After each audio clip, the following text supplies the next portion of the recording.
Bismillahirrahmanirrahim. Assalamu alaikum dear viewers. Hope you will be fine with good health. Now coming to the main title of this video, that is World Arthritis Day. World Arthritis Day awareness for this 2022-23 की बात होगी. My name is Dr. Abdul Malik, Assistant Professor of Pharmacology, College of Pharmacy, University of Sargodha. Please subscribe my YouTube channel and watch this video up to the end. Now coming to this main title of Arthritis Day, that is celebrated from the start of 1996 to up till 2023 and further will be continued, and the title of the theme will be changed. तो सबसे पहले मैं बता देता हूँ कि World Arthritis Day was established in 1996 by Arthritis and Rheumatism International ARI and is celebrated each year in 12th of October, every year in 12th October.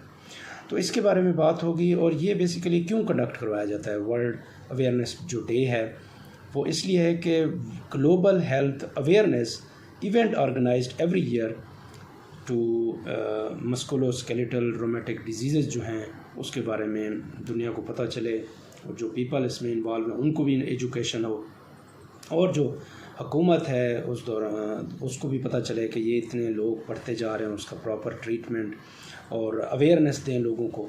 तो और उसकी कॉम्प्लिकेशन जो बढ़ती जा रही हैं उसको कैसे कम किया जा सकता है, और उससे कि रिहेबिलिटेशन और जो डिसेबिलिटीज़ हैं बहुत ज़्यादा इससे हो जाती हैं.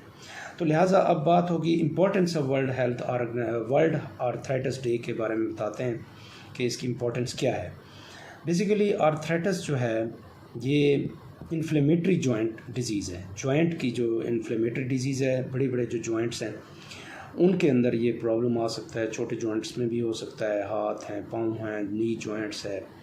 तो इस तरह के जो हमारे जॉइंट्स हैं उसके अंदर इन्फ्लेमेटरी ये इन्फ्लेमेशन होती है और उसके अंदर वो जॉइंट टूट जाता है, ख़त्म हो जाता है. तो ये ऑटोइम्यून डिजीज़ है, जैसे रोमेटॉइड आर्थराइटिस है.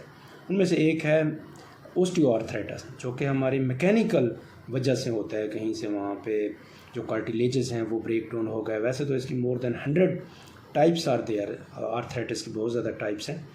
तो अब बात हो रही है कि arthritis is inflammatory joint disorder which affects the joint tissues around the joint and other connective tissues causing joint pain and stiffness. तो ये बेसिकली थीम है.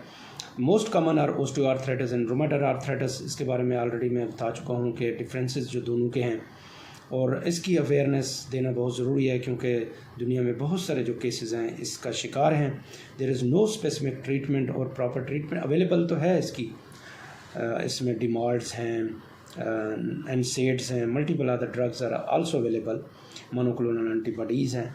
लेकिन यह है कि इसका अगर प्रॉपर डायग्नोसिस टाइमली नहीं किया गया और इसकी कॉम्प्लिकेशन आगे बढ़ती गई तो उससे सिवेरिटी इसकी बढ़ जाएगी, प्रॉपर ट्रीटमेंट नहीं होगी. तो एक तो ये अवेयरनेस देनी है, और फिर जो है मेडिकल फ्रेटर्निटी और इनक्रेजिंग पीपल और इन लोगों को गवर्नमेंट अक्रॉस द वर्ल्ड इनको आगाही देनी है बेसिकली कि वो इसकी तरफ तवज्जो दें. वर्ल्ड आर्थराइटिस डे थीम जो है ऑलरेडी जो था 2022 का, it's in your hands take action, ये इसका थीम था 2022 में. जो अब रिसेंट जो देखा जा रहा है, जो इसका थीम आ रहा है वो है वर्ल्ड ऑटोइम्यून आर्थराइटिस डे या रोमेटॉइड आर्थराइटिस डे, क्योंकि rheumatoid arthritis is very common और जिससे जोड़ों में बहुत ज़्यादा स्फेयर पेन भी होता है और वो जोड़ टूटने का भी ख़तरा होता है. यानी ख़ास तौर पे ऑटोइम्यून सेल जो है ना उसको ब्रेक डाउन कर देते हैं, रप्चर कर देते हैं, जिसकी वजह से चलना फिरना और वॉक करना पॉसिबल नहीं होता. तो इसमें सेल्फ केयर टिप्स हैं to manage joint pain due to arthritis. उसकी प्रॉपर एक तो ट्रीटमेंट लाजमी करवानी चाहिए, लेकिन घर में जो होम मेड चीज़ें हैं, एक्सरसाइज है, उससे भी आप इससे बचा सकते हैं, इसको कवर कर सकते हैं.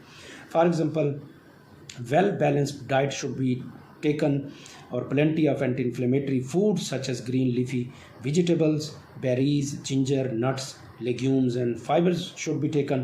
इसके बाद prioritise vitamin D and calcium intake जो है वो प्रॉपर देने चाहिए. बच्चों में भी और बड़ों में भी ज़्यादा नीड होती है इसकी.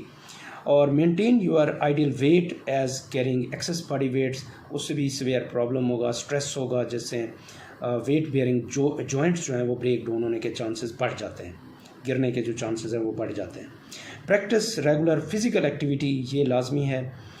लो इम्पैक्ट एक्सरसाइजेज जो हैं वो इसकी करनी चाहिए ताकि इसके ऊपर स्ट्रेस भी ना हो और अपना इक्विलिब्रियम बराबर जो है वो कंट्रोल की जा सकती है। इसमें स्विमिंग है, वॉकिंग है, साइकिलिंग वगैरह की जा सकती है। इसके अलावा engage in yoga and meditation to help your muscles relax. इसके अलावा जो अगर कोई बैड हैबिट है, फॉर एग्जांपल स्मोकिंग वगैरह इनटेक करते हैं तो स्टॉप स्मोकिंग। तो बैलेंस डाइट, बैलेंस जो चीज़ें हैं अगर वो प्रॉपरली इनटेक करेंगे रेगुलरली तो इससे है कि आर्थराइटिस का जो पेन है वो रिड्यूस हो जाएगा और इसके साथ साथ जो आपकी मेडिसिन होंगी वो भी साथ इनटेक करेंगे तो इससे काफ़ी हद तक कवर हो सकता है।